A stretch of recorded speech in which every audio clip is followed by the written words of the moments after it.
Estamos en el estudio de arte Magenta con el maestro Byron Rodas, a quien le vamos a estar acá entrevistando y haciendo unas preguntas sobre el retrato y todo el arte que él ha realizado en el transcurso de los años. Maestro, por favor, si nos podría comentar un poquito de su historia, ¿hace cuántos años inició? Gracias. El Cerrito del Carmen es aquí en Guatemala un lugar emblemático. A finales de los años 70, a través de un amigo, conocí el Cerrito del Carmen.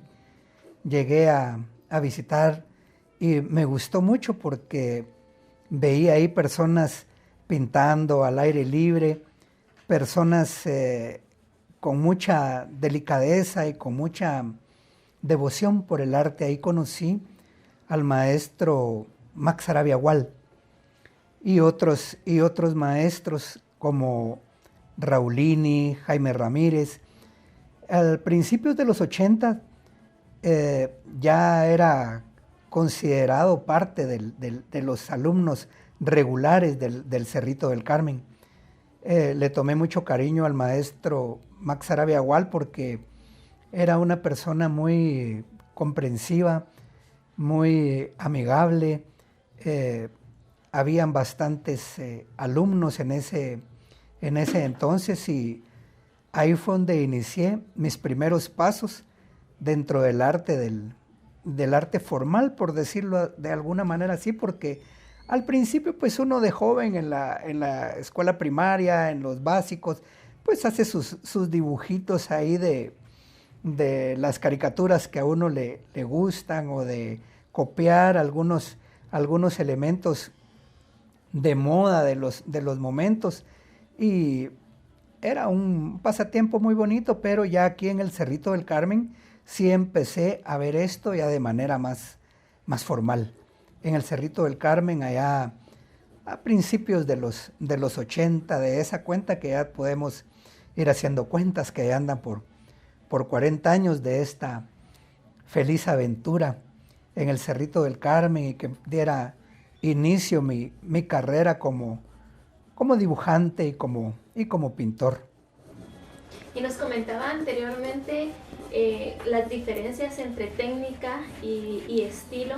¿Nos podría comentar de nuevo con esa forma tan fácil en que la explicó para que podamos entender?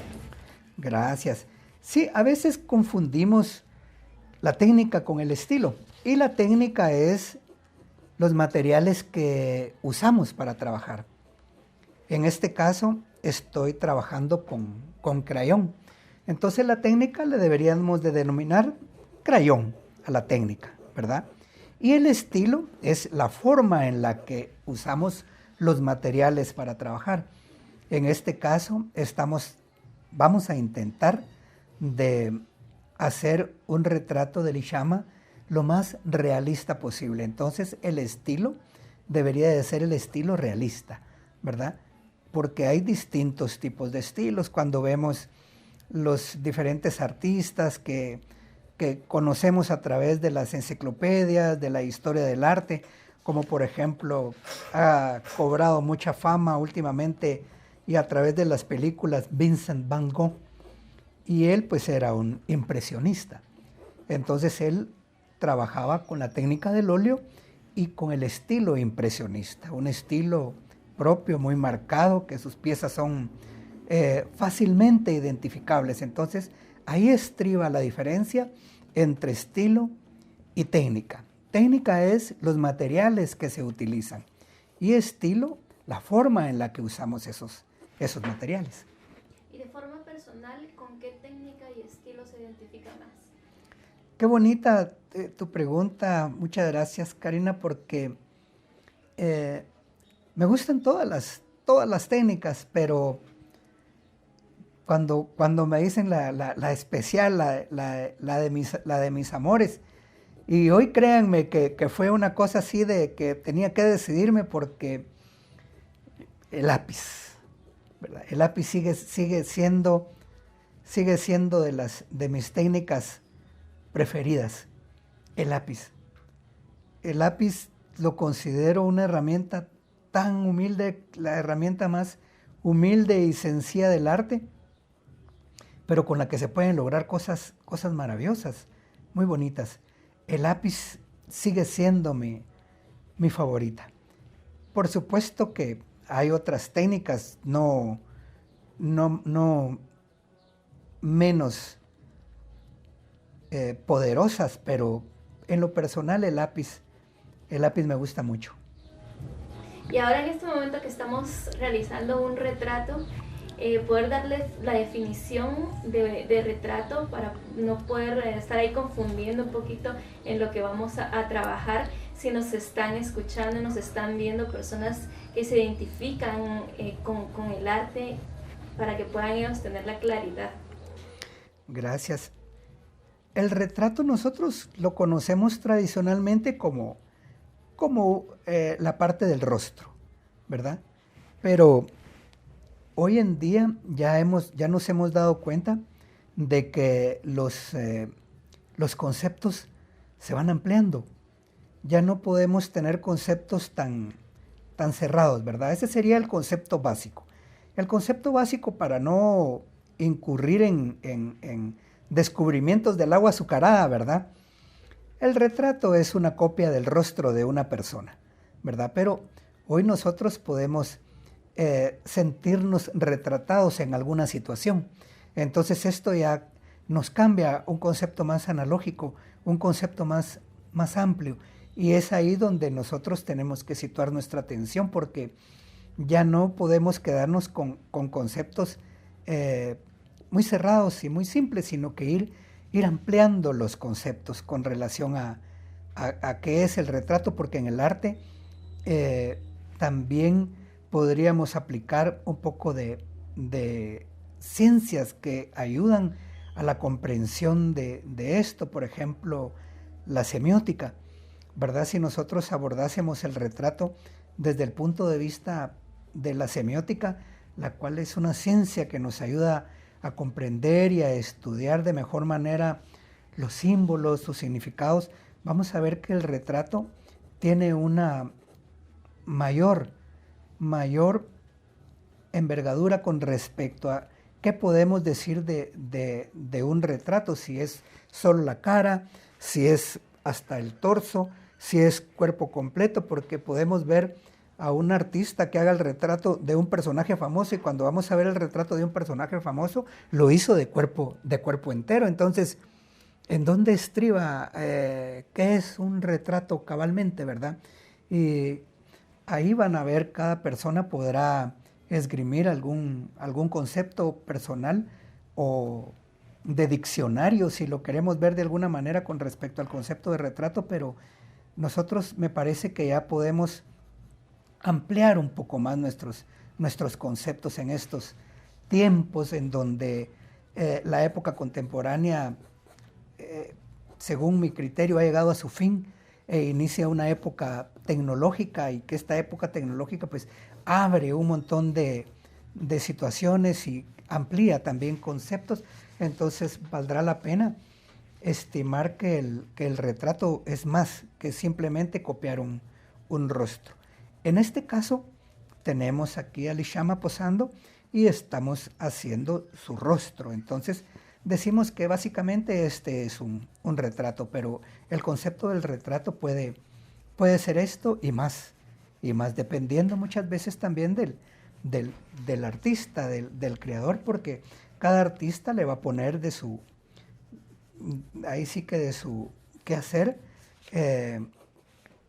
al retrato los elementos que considere que lo pueden validar, enriquecer, darle más forma y disfrutar mejor de la experiencia del retrato.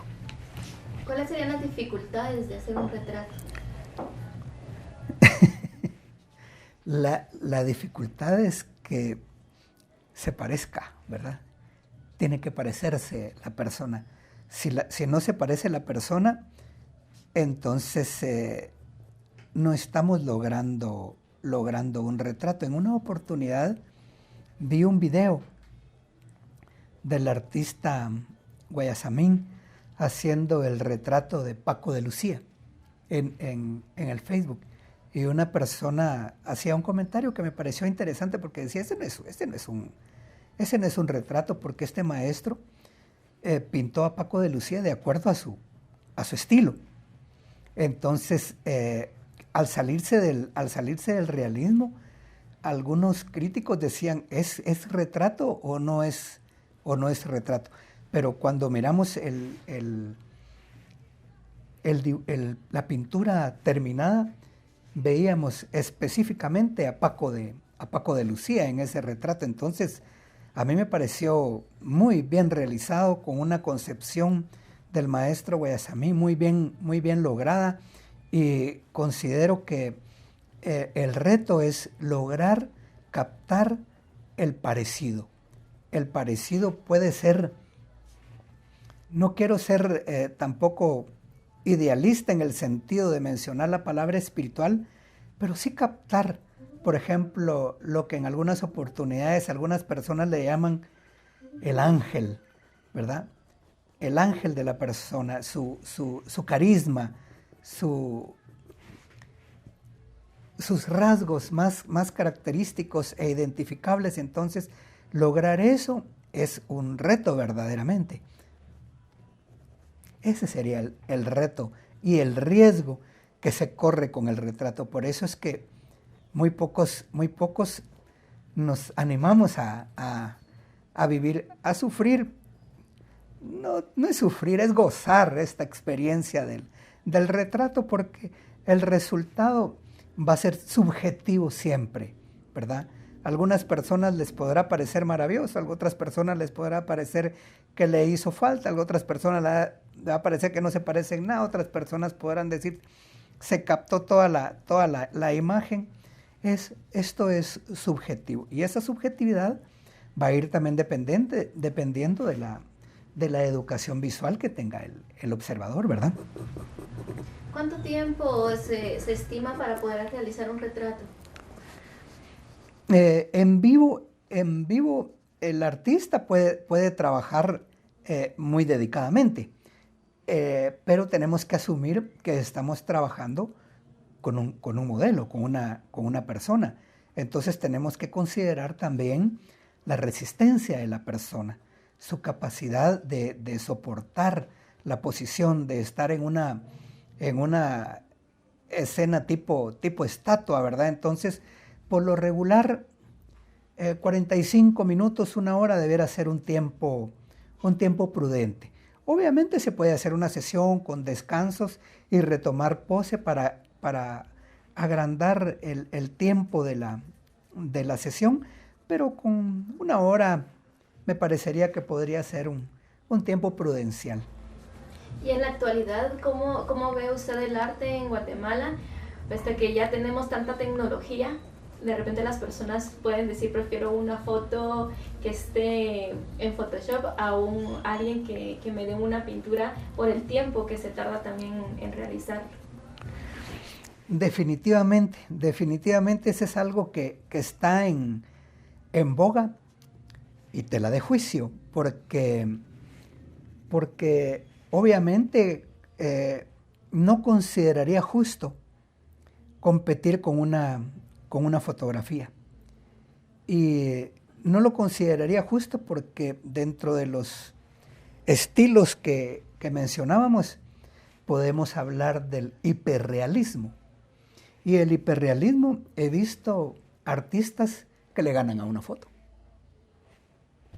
¿verdad? Hay fotos, eso no va en desmedro en ningún momento de la disciplina de la fotografía. La disciplina está considerada hoy por hoy como una de las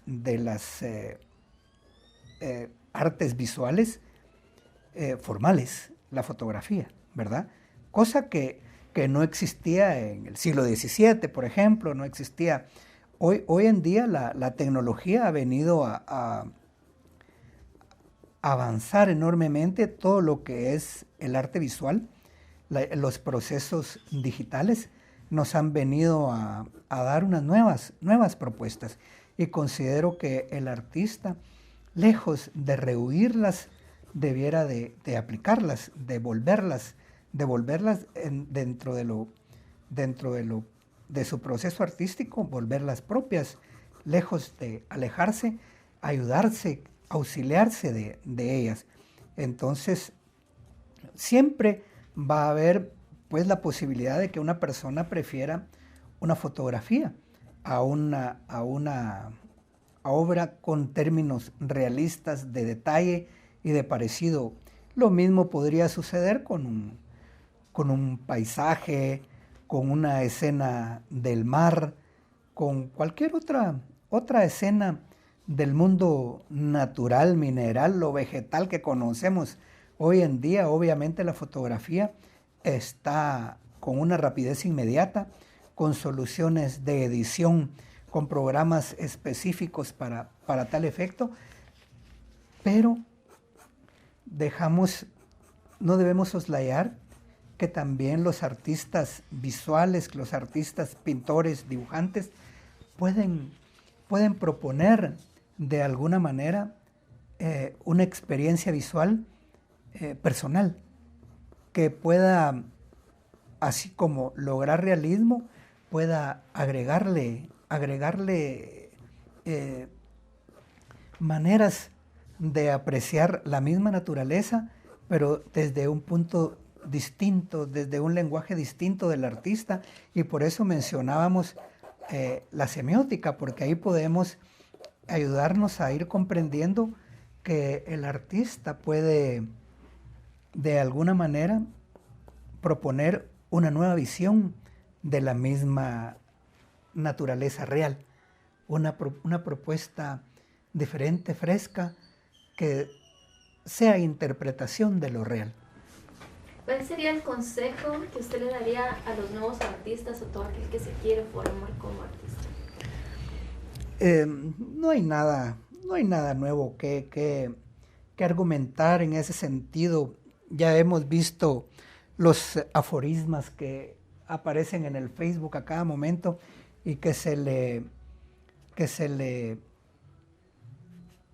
asignan a artistas de la talla como por ejemplo Pedro Pablo Ruiz Picasso, quien dice: aprende bien las reglas para luego romperlas como te plazca. Y en ese proceso es que todas las personas que se dedican al arte están pasando por procesos de aprendizaje.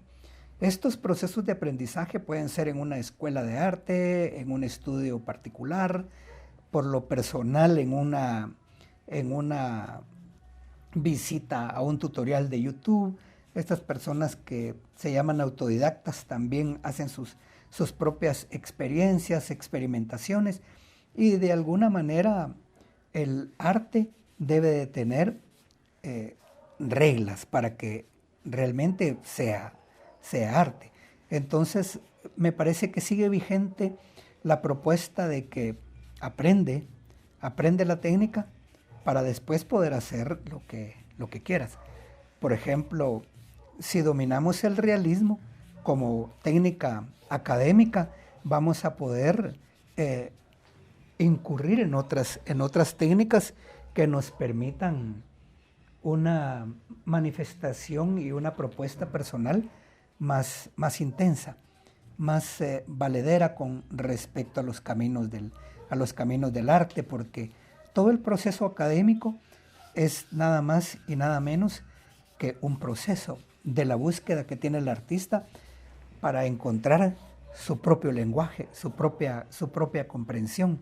Entonces, no está de más, obviamente, volver a mencionar de que las técnicas académicas siguen teniendo vigencia en estos tiempos, y los artistas o los que pretendan llegar a ser artistas, porque hemos puesto el término artista hoy por hoy muy fácil.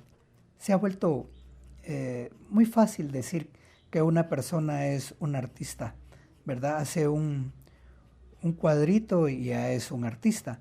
Y realmente debería de llenar otro tipo de condiciones para que se le otorgue el título de artista.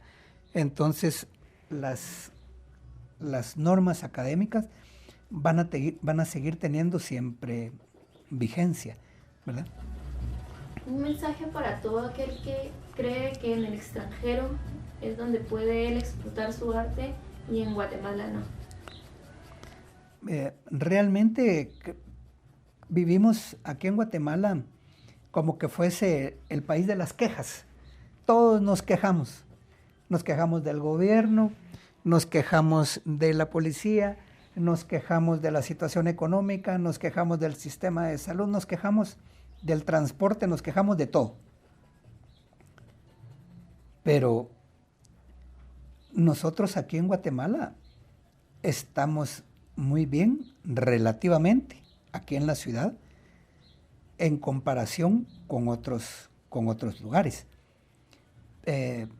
Obviamente no voy a decir que estamos viviendo la mejor época en nuestro país porque sería también muy ciego, muy miope tener esa visión de lo que estamos viviendo en Guatemala. Pero, por ejemplo, Guatemala anda por una población, podríamos decir que, no sé cómo anda el censo poblacional hoy en día, pero pongámosle 20 millones.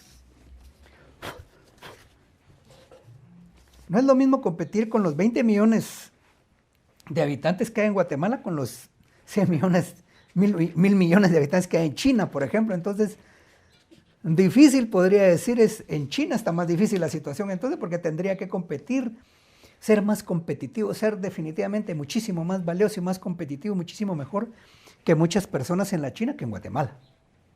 Entonces va a ser dependiendo de los rangos que tengamos para poder determinar qué es lo que siento difícil en el medio.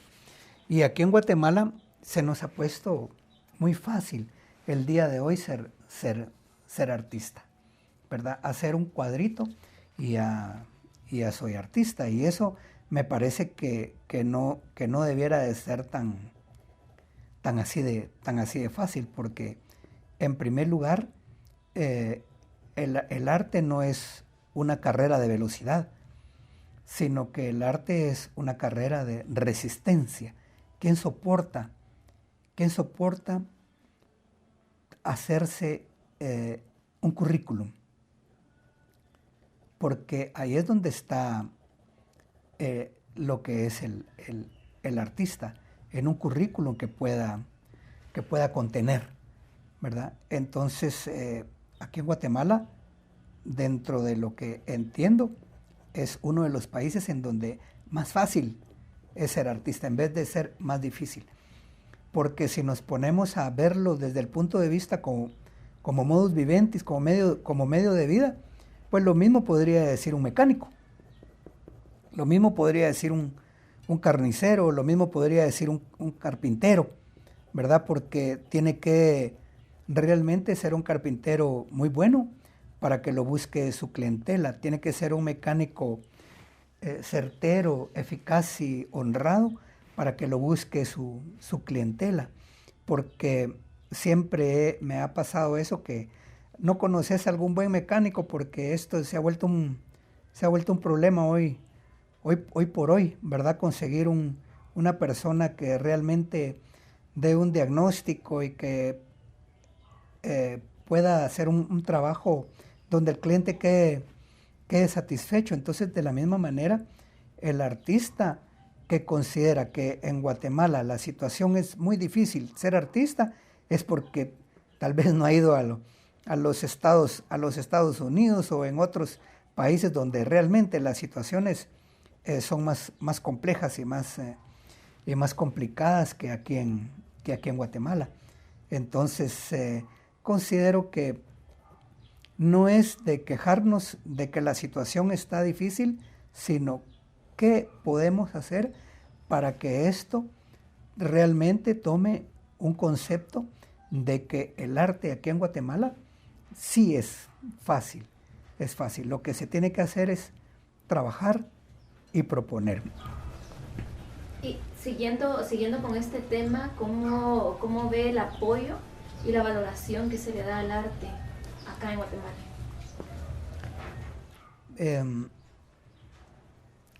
El arte aquí en Guatemala de quién depende? ¿De quién depende? Porque hay veces caemos en el espíritu del paternalismo y pensamos que el gobierno es el que debería de ver por el arte aquí en Guatemala. Y el gobierno, ni ellos mismos saben qué están haciendo, ¿verdad? Ni ellos saben cuál es el norte. Están en un barco donde tienen un capitán, pero realmente el barco está a control remoto, desde otros poderes se controla el proceso de la función estatal. Entonces nosotros debemos de tener claro que el apoyo del arte, primero que nada, depende de la producción artística. Si la producción artística es de contenido, es de contundencia, es de verdaderamente una propuesta que vaya en la vía de la comunicación social, que sea un aporte coyuntural a una sociedad que tenga fundamento artístico, que tenga las 3 características para que las obras se consideren obras de arte, como lo es la pasión, la razón y la técnica, entonces no necesita apoyo de ninguna persona. Ahora, si lo que pretendemos es vivir del arte y ponemos ejemplos como artistas que han tenido que emigrar de Guatemala para encontrar el éxito, eso ya es otro concepto, porque el arte, cuando nosotros vamos a un museo, vemos aquí un Museo Nacional de Arte Moderno Carlos Mérida, lleno de arte, las bodegas repletas de arte. El arte tiene una magnitud increíble, y esperar de que alguien del Estado venga a proponer un apoyo, nos vamos a quedar sentados, aunque, para ser franco y para no caer en desconocimiento de las causas, el gobierno sí ha apoyado. Por ejemplo, el año recién pasado, el Ministerio de Cultura y Deportes creó una figura que le llamó Apoyarte, en la cual invitaba a un promedio, según sus cálculos y según su presupuesto, a un promedio de 5,000 artistas para que fueran a presentar su proceso artístico, a que fueran a demostrar su capacidad artística para poder optar a un pago único de 3,000 quetzales en nuestro medio. Esto se llevó a cabo en las instalaciones del Teatro Nacional, y el Ministerio de Cultura y Deportes de alguna manera cumplió un cometido en apoyo al arte. O sea que el arte en sí no necesita apoyo. El que necesita apoyo obviamente es el artista. Van a decir, pero una cosa no es lo mismo que la otra. Y podríamos decir que no, porque aquí en Guatemala lo hemos cambiado, lo hemos tergiversado. El artista ahora es cualquiera que chorree un lienzo, que haga ahí cualquier cosa que pueda impresionar de alguna manera, que utilice algún discurso interesante, y eso ya lo convierte en un artista. Pero el arte es eso y mucho más. El arte tiene que tener una consistencia. El arte es una de las pocas cosas que podemos descubrir simple y llanamente. Nosotros hasta el menos versado en arte, cuando ve una obra de arte, un buen cuadro, una buena pieza, dice, qué bella esta obra. Mientras que si el arte, aún a la persona versada, va a una galería y encuentra un volcán de ripio y le dicen que es arte y la persona duda, entonces la persona tiene derecho a esa duda. El arte no debiera de hacernos dudar, nos debe de hacer pensar, nos debe hacernos cuestionar. El arte también nos debe de provocar, pero no insultar la inteligencia, sino que al contrario, apelar a esa inteligencia para hacer su propuesta provocativa.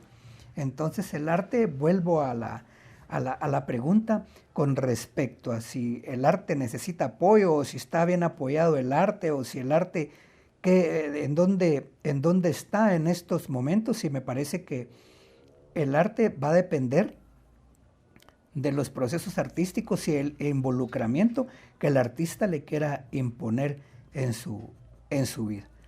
Por ejemplo, para poner como un parangón, tal vez no es de los ejemplos más apropiados, pero viene a crear una analogía con respecto a esto, y es de que el futbolista, ¿qué es lo que tiene que hacer para destacar en su deporte?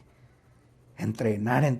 Los vemos corriendo de madrugada, los vemos viendo videos de fútbol de otras latitudes, los vemos probando distintos tipos de balones, distintos tipos de zapatos, distintos tipos de canchas, ya sea de gramilla natural, sintética o de entrenar en otros climas. O sea, vemos un proceso de entrenamiento vital para el buen desempeño del futbolista. Vemos eso en los artistas.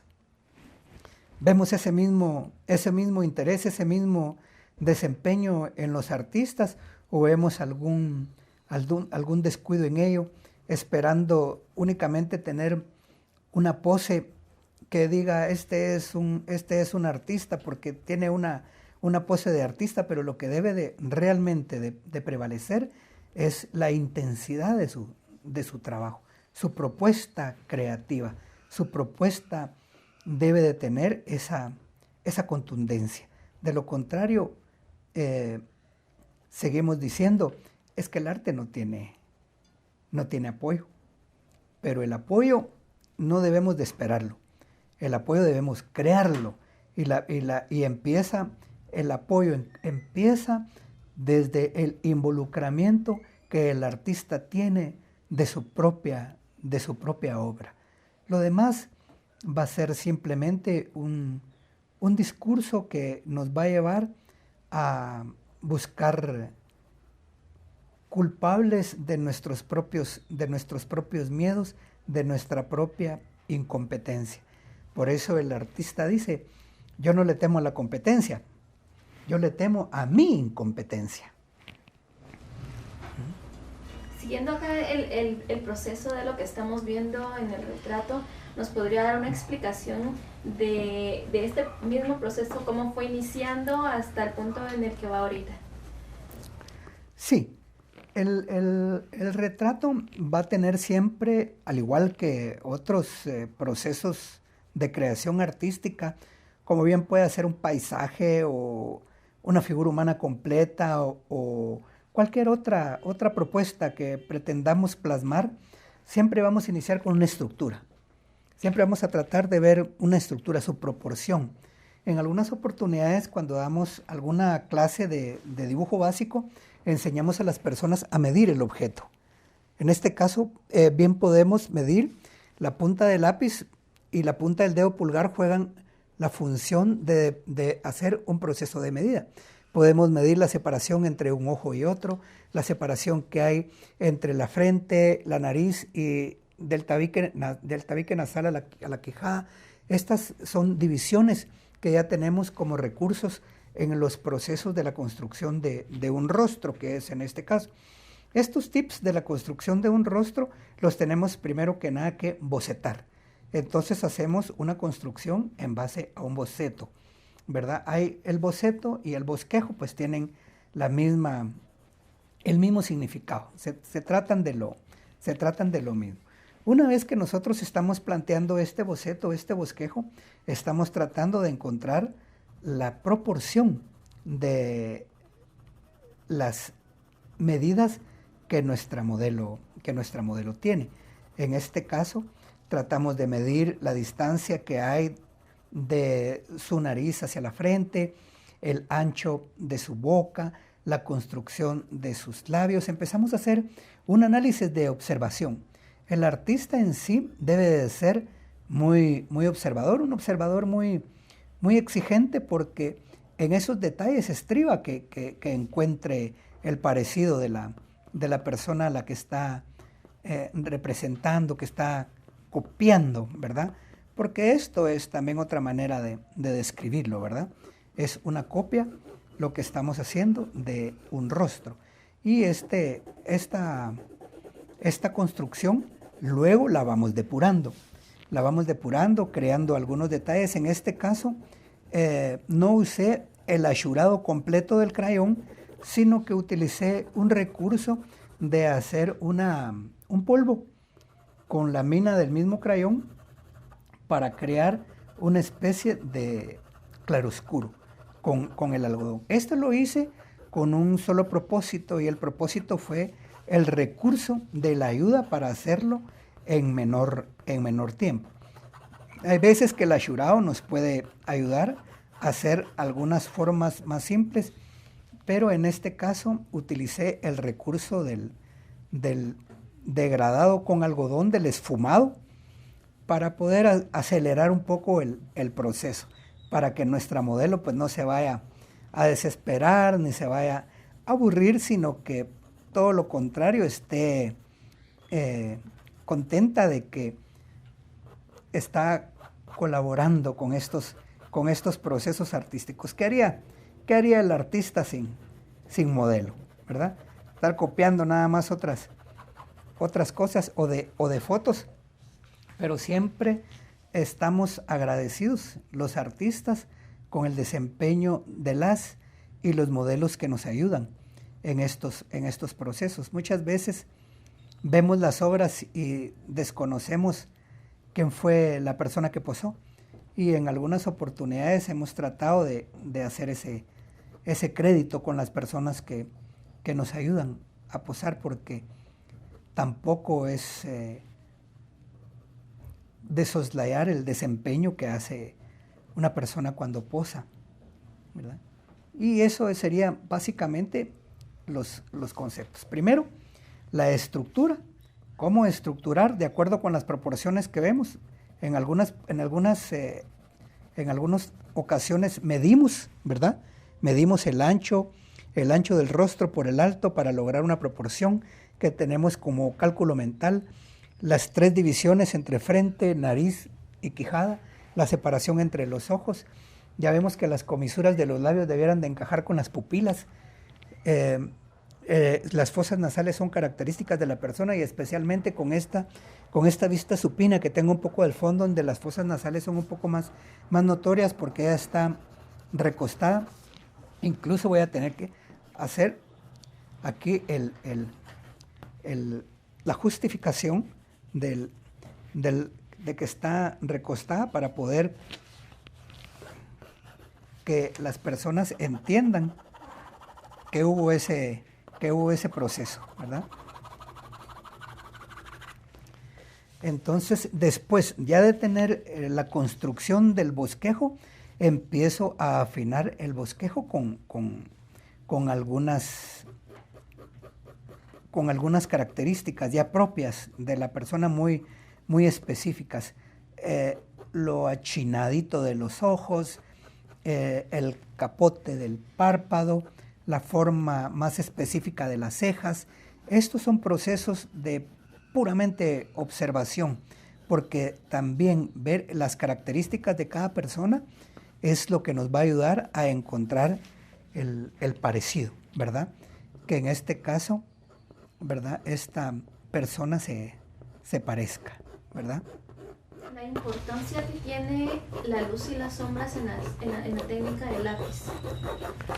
Definitivamente la luz y las sombras van a tener un papel importante, no solo en el retrato, sino en cualquier escena que estemos trabajando, incluso un paisaje, ¿verdad? Hay artistas que prefieren la luz de la mañana. Ya sabemos que al mediodía no vamos a tener sombras porque hay una luz cenital, etcétera, ¿verdad? Entonces la luz y las sombras definitivamente juegan un papel importantísimo en el desempeño que el artista tenga en la realización de su trabajo. Por eso tenemos que ser exigentes. Yo tuve un maestro que me enseñó aspectos de la luz y de la sombra. Él era chino, se llamaba Jorge Chanli, y él decía: allá afuera manda Dios, aquí adentro mando yo. Y yo decía, pero este señor, ¿qué le pasa? Pero él lo decía con respecto a que allá afuera era la luz natural. La luz, el sol se va moviendo y pasaba una nube y nos cambiaba la luz. En cambio, aquí adentro, en un estudio con luz controlada, nosotros somos los que mandamos y regimos con respecto a cómo queremos la luz. Si la queremos más dramática, si queremos más luz, si la queremos contrastar. Y tenemos la posibilidad de encontrar puntos de luz muy interesantes. Entonces la luz juega un papel muy importante. El uso de lámparas nos ayuda mucho. La iluminación del estudio tiene que tomarse en cuenta, porque mientras más contrastado con luz y sombras esté el dibujo, en lo personal lo siento más interesante, más formal. Eso también es subjetivo. Cada artista decidirá cuál es su iluminación favorita. Como puede que sea mucha luz, puede que sea poca luz. Eso va a depender del concepto que el artista quiera generar en su trabajo. Puede ser una luz más dramática, una luz más contrastante, puede ser una luz más difusa. Puede incluso haber mucha luz y lograr solamente la silueta, ¿verdad? No interesarse mucho por los contrastes, como puede haber más sombras, contrastando con una sombra más dramática. Incluso unas escenas muy bonitas son donde se trabaja en un cuarto casi que con fondo negro, muy oscuro, y solo con una luz proyectando a la figura. Entonces eso da una luz, un contraste muy interesante, muy interesante. Entonces va a ser, como decimos, al gusto del cliente, ¿verdad? Cómo le vaya gustando más a la persona. Tengo un maestro muy querido que es don Ernesto Beche. El maestro siempre habla del borrador moldeable y dice el dibujo tuvo dos etapas: pre-borrador y después del borrador. Cuentan anécdotas de que antes los artistas no tenían esta posibilidad de ir a la librería y comprar un borrador moldeable. Entonces el maestro cuenta que cuando iba a sus clases de figura humana, de retrato, de dibujo artístico, pasaban a la panadería a comprar pan francés, y a ese pan francés le sacaban el migajón de adentro, y con ese migajón hacían su borrador moldeable. Ahí tenían su borrador y borraban, comían porque era el panito. Y el grafito pues no es tóxico hasta donde sé, ¿verdad? Entonces sí cuenta el maestro esa anécdota de él. Por eso recomendamos el uso del borrador moldeable para cuando estamos en estos procesos. Hay veces se nos carga un poquito el achurado o el color o el sombreado, y con el borrador moldeable podemos recuperar algunas luces, algunos brillos, ¿eh? De hecho, ese es el nombre con el que se le conoce cuando uno lo va a adquirir a una librería, migajón. Hay que decirles a las chicas que están atendiendo ahí en las librerías, hay que decirles los tres nombres, ¿eh? El borrador moldeable, el borrador plasticina o el borrador de... No, el borrador de migajón no tiene nada que ver con el migajón original, porque este borrador moldeable tiene una característica muy especial. La característica muy especial es que los otros borradores son borradores abrasivos. Son borradores abrasivos. ¿Qué quiere decir esto? Quiere decir que hacen un acerrín. Cuando uno frota, hacen un acerrín y hacen una abrasión sobre el papel que retira ya sea el grafito o el crayón, lo que estemos borrando, ¿verdad? En cambio, el borrador moldeable funciona más bajo un efecto físico, y es que recoge el grafito o el crayón en este caso y lo va pasando a la superficie del crayón. Entonces a la superficie del borrador. Entonces el borrador no es abrasivo, sino que ejerce una función más física, ¿verdad? Entonces eso lo hacemos con el propósito también de que después de usar un borrador abrasivo deja un acerrín y hay que sacudirlo con la mano, y lo que hacemos es que con la mano manchamos el dibujo. Por eso se recomienda también usar un pedazo de papel para ponerlo y poner la mano, para que cuando nosotros estemos trabajando no manchemos la mano con el papel, con el crayón o con el lápiz, sino que tengamos un papel para poder hacer un mejor desempeño, ¿verdad? Los materiales que se recomiendan para la mejor técnica, ¿cuáles serían? Por ejemplo, para la técnica de lápiz, recomendamos lápices de la familia B, porque hay lápices F, H, HB y la familia de los B. La familia de los B, por sus composiciones de grafito, arcilla y grasa, nos brindan un mejor desempeño en el dibujo artístico, a diferencia de los H y HB, que son lápices más duros y están orientados más al dibujo técnico.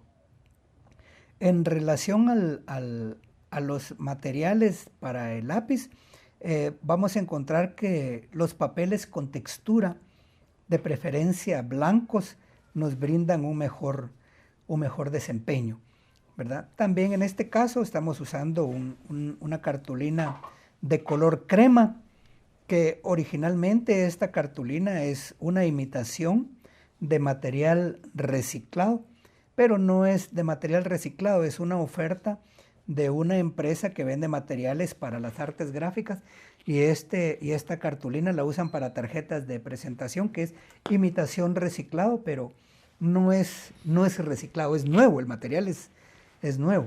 Lo único que tiene la apariencia como que fuera de reciclado, pero no es un reciclado. Me gustó el color porque la combinación del crema con el color sepia da una sensación muy, muy agradable, y para este ejercicio consideré que estos materiales podrían ser los más adecuados. El lápiz, como vuelvo a repetir, la familia de los B son muy importantes. Me preguntan, ¿cuál es el mejor lápiz? Bueno, obviamente hay una marca en el mercado que tiene más de 100 años, ¿verdad? Que lo representa su marca, es un castillo, ¿verdad? Ya saben ustedes, ya con eso ya les dije, la marca tiene más de 100 años y ese respaldo de 100 años nos brinda una garantía. Por ejemplo, si estoy haciendo un trabajo con un 3B y se me pierde o se me quiebra o se me acaba el lápiz 3B, puedo ir a la tienda de materiales de arte y con esa misma marca comprar el 3B, y yo tengo la garantía de que me va a pintar o va a tener la misma intensidad tonal. Hay veces que pensamos que el lápiz, dependiendo del B, va a cambiar el color, pero no, es el mismo color, la misma intensidad de negro. Lo que cambia es la suavidad del grafito. Mientras más alto es el grafito, más suave es la mina. Por eso encontramos que la familia de los B es la más recomendable para el trabajo con lápiz. El 2B, hay hasta el 8B en unas marcas, pero puede haber más B, hasta 14B en otras marcas. Los papeles, como mencionaba, yo menciono en mis cursos una fórmula. A más alto el B, más gramaje de textura en el papel y más suelto el dibujo. A menos número de B, más fina la textura, más calidad de detalle en el dibujo. Así es la fórmula que ofrezco a los estudiantes de dibujo. Con respecto a los crayones, tenemos varios tipos de crayones. Tenemos crayones duros de madera. Por ejemplo, este es un crayón duro de madera. Y tenemos crayones suaves de madera, que también pertenecen a la familia de los crayones pastel seco. Estos ya también es una técnica diferente, en donde aquí estamos mezclando el achurado con el frote. Y eso va a depender también de la técnica que el artista decida realizar. Los materiales recomiendo también que los compren en tiendas especializadas en materiales de arte. A veces les pongo a mis alumnos algún ejemplo, tal vez soy malo para poner ejemplos porque les digo, ¿quieren un par de zapatos? En el mercado venden zapatos, pero si ustedes quieren un buen par de zapatos, ¿a dónde deben de ir? A una zapatería especializada. Entonces igual, los materiales de arte los puede encontrar uno hasta en una tienda de barrio, pero si uno quiere un material especializado, debe de ir a una librería especializada en buenos materiales de arte. A su consideración, ¿cuáles serían los mejores retratistas en Guatemala? Una pregunta muy interesante porque no cualquiera se anima a hacer un retrato, mucho menos en vivo, pero sí hay excelentes retratistas en Guatemala. Mi criterio, obviamente, algunas personas que van a ver este video pueden cuestionarlo porque también ahí como que me estoy inclinando por una afición muy especial y reconozco como uno de los mejores retratistas de Guatemala al maestro Manolo Gallardo Mancía. Es uno de los mejores retratistas que yo conozco. Puedo poner también en un estrato muy, muy especial al maestro Ernesto Beche. El maestro Ernesto Beche es un retratista muy capaz y es una de las personas muy anuentes a realizar un retrato en vivo, cosa que no cualquiera se anima, como mencionaba, y hemos estado en varios festivales y él hace un desempeño del retrato en vivo muy, muy, muy, muy bien y es un muy buen retratista, de lo mejor. Hay otros maestros también muy capaces. Está considerado dentro de uno de los mejores dibujantes y mejores retratistas de Guatemala, el maestro Marvin Olivares, a quien tengo un especial aprecio y cariño. Es un artista muy, muy versátil y es uno de los retratistas muy buenos que hay en Guatemala, ¿verdad? Puedo mencionar ellos dos, sin duda que hay más, pero voy a dejar en el tintero para que cada uno de los retratistas que están viendo este video se otorgue ese tercer lugar, ¿verdad? Porque lo que queremos es no dejar en el tintero a nadie. Quería mencionar estos tres, este cuarto, que cada uno de ustedes se considere el tal, para ir siempre abriendo la posibilidad de que aquí en Guatemala hay mucho talento, hay muy buenos artistas. Para ir finalizando, ¿en dónde podemos encontrar sus obras? Bueno, actualmente disfruto de la oportunidad de tener obra expuesta permanentemente en dos galerías de Guatemala. Una de ellas es la Galería Caos del artista y arquitecto Estuardo Salvatierra, más conocido en el mundo artista como Pichi Salvatierra. Ahí Galería Caos tiene algunas obras permanentes y dentro de esa exposición permanente hay obra mía. También tengo obra en exposición permanente en la Casa del Escultor Juan Carlos Serrano Aguilar, aquí en Zona 1. Ahí pueden encontrar una exposición permanente en donde tengo tanto figura humana como de diversos temas. También ahí mismo en la página web de la Casa del Escultor hay un espacio para artistas invitados. Ahí tengo la feliz oportunidad, me han dado la oportunidad de estar ahí como artista invitado. Y tengo ahí colgadas en la web 43 obras, pero no ya son personales, ya de una técnica y estilo personal, ya las verán ustedes. ¿Alguna invitación acudir a los cursos que vamos a estar compartiendo con ellos? Gracias, sí, actualmente estoy de docente en la Universidad Popular, en el Diplomado de las Artes Visuales, y también imparto cursos libres de manera virtual en la plataforma Meet en la Universidad Popular. También estoy de maestro de dibujo básico e introducción a las técnicas de pintura en la Casa del Escultor los días sábados en la tarde. Y también estoy de maestro en la Academia de Dibujo y Pintura del maestro Ernesto Beche, también dando dibujo y pintura. Estoy en esos 3 lugares. Imparto algunos cursos a personas individuales en sus casas, y ahí estamos a la orden. De manera libre, algo que nos quiera compartir. Gracias, muy amable. Solamente recordarles de que el arte es vital. El arte es un idioma especial en la que todos quisiéramos incurrir, mas muchos son los llamados y pocos los elegidos, porque el arte es exigente. El arte no puede mentir. El arte tiene que cumplir una misión especial, y esa misión es llevar cultura, transmitir cultura, humanizar.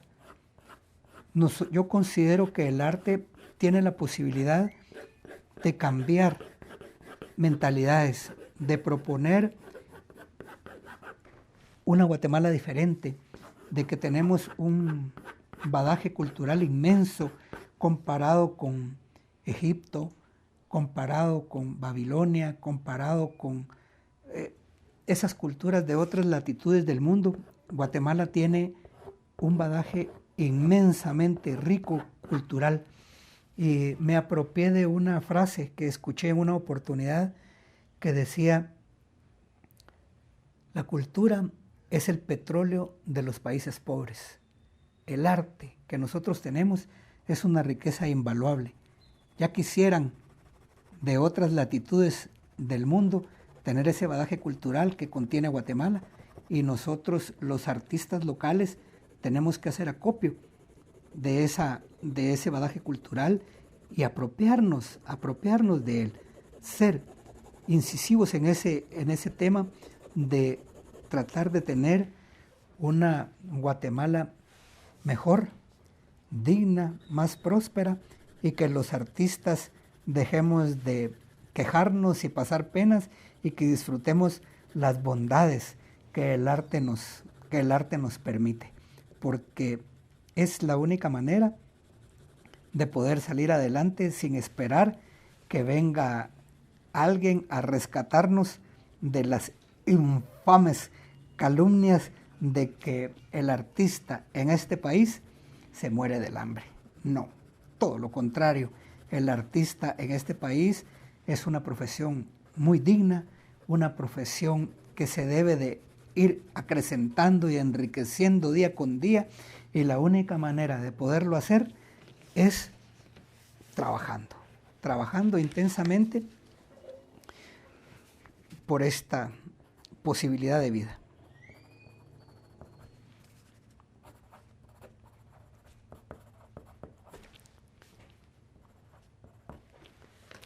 Muchas gracias.